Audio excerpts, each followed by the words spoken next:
Ez az ende tényleg nincs célunk.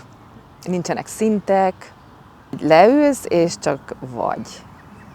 És minden olyan, amilyen, kívül-belül.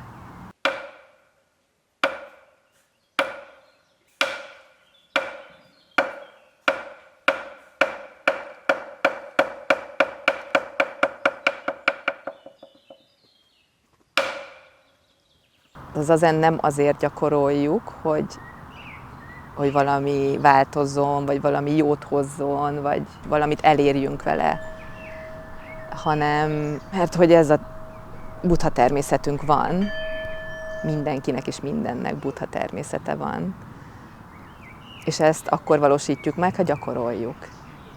Tehát amikor leülünk zazenbe, buddhák vagyunk, ott megjelenik a buddha természet. És persze annak ellenére, hogy semmire sem jó, meg hogy nincs célunk, azért persze érzek változást az életemben, amióta gyakorlok. Minden, amit csinálunk, a figyelmet igényli. Tehát, hogy az erősödik szerintem nagyon.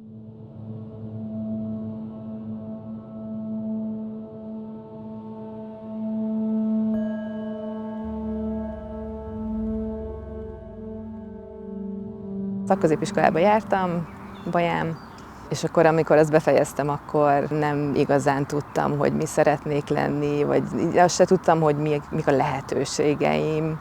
Szóval 19 évesen kimentem Londonba, és ott így megnyílt a világ. És akkor beindultak az ilyen bulizós évek, hogy ott ugye nagy volt a clubbing, 99-2000. 2006-ban elmentem Nepálba fél évre önkéntesnek, egy árvaházba önkénteskedtem. Ott volt egy szerzetes, akivel így időnként együtt reggeliztünk. Csak egy pár alkalom után meginvitált a szobájába, hogy üljek vele. És csak leültünk a földre, és akkor csak ilyen csendben ott ültünk így együtt. Everest Base Campre felmentem, meg Annapurna kör, és akkor ott is közben mentünk kolostorokba, és akkor egy sziklán leültem, és vártam a többieket, és csak így néztem ki a fejemből, és valami madár fönt repül az égen, nagyon iszonyat nagy hegyek, és hogy egyszer csak így egy pillanatra ez a totál csönd így megjelent, és hogy valahogy ilyen egységérzés, vagy ilyen nagyon nagy nyugalom jelent meg ebből.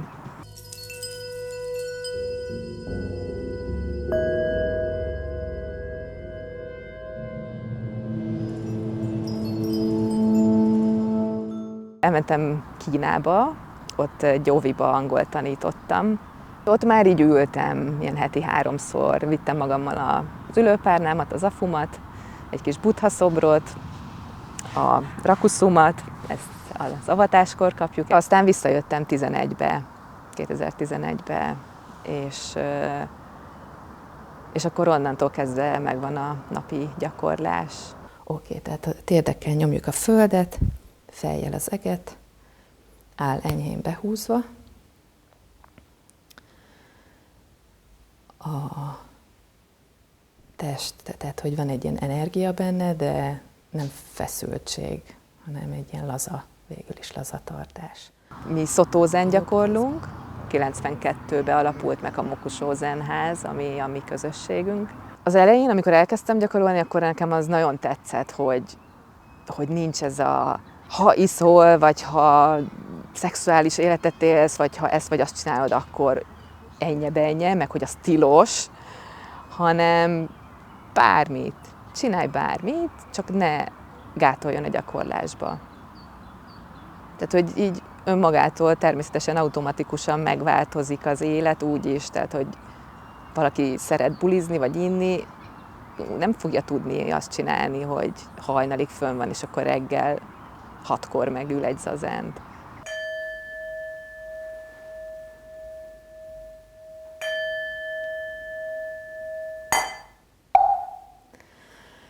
Makahanyyaramita shingyo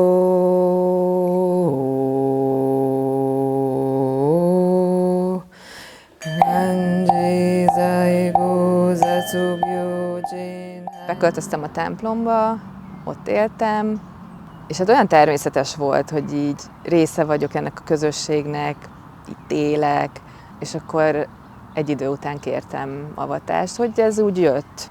Hitelesnek, valósnak érzem ezt a szerepet, szóval, hogy már úgy gyakorlok, mint egy szerzetes nő, akkor már legyen egy ilyen szertartás is. Nekem a szerzetes nőnek lenni, az inkább az egy ilyen elhivatottság, vagy egy ilyen igazolás, vagy így az életem megalapozása. Tehát, hogy ez a három kincs, ott van a Buddha, a Dharma és a Szanga. A Buddha, mint élő Buddha, tehát az a zen. A Dharma, az meg a tanítás, meg a jelenségek, tehát minden, amit látunk, amit észlelünk, ami körülvesz minket. És a Szanga, az meg a közösség, akivel együtt gyakorlunk.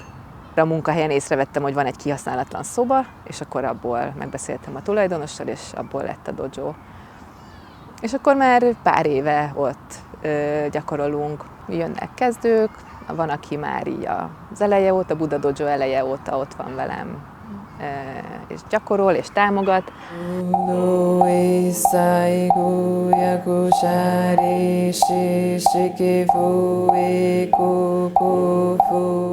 Nincs különbség kívül-belül.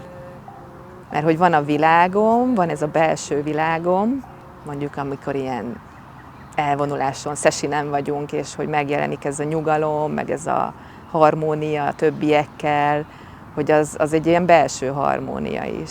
És akkor az így kifele is ki tud áradni, vagy ugye összekapcsolódik a kint a bent. Ugye Soto Zen, tehát amit mi gyakorlunk, mi ide tartozunk. A fogadalmunk az az, hogy minden érzőlényt megmentünk.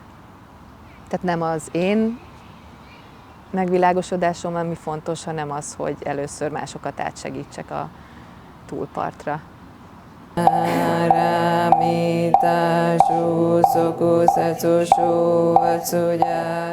Vannak olyan gyakorló társaim, akik keresztények és templomba is járnak, de hogy ez nem zárja ki, mert hogy nálunk nincs egy Isten, nálunk van egy Buddha, akinek a tanításait követjük meg, akinek a tanításait tanulmányozzuk. Amikor bodhisattva avatást kapunk, akkor varrunk egy ilyen rakuszut, és hát bárki lehet bodhisattva. Bodhisattvának lenni az belépni a vonalba, gyakorolni az utat, és kint ilyen világi emberként segíteni másoknak.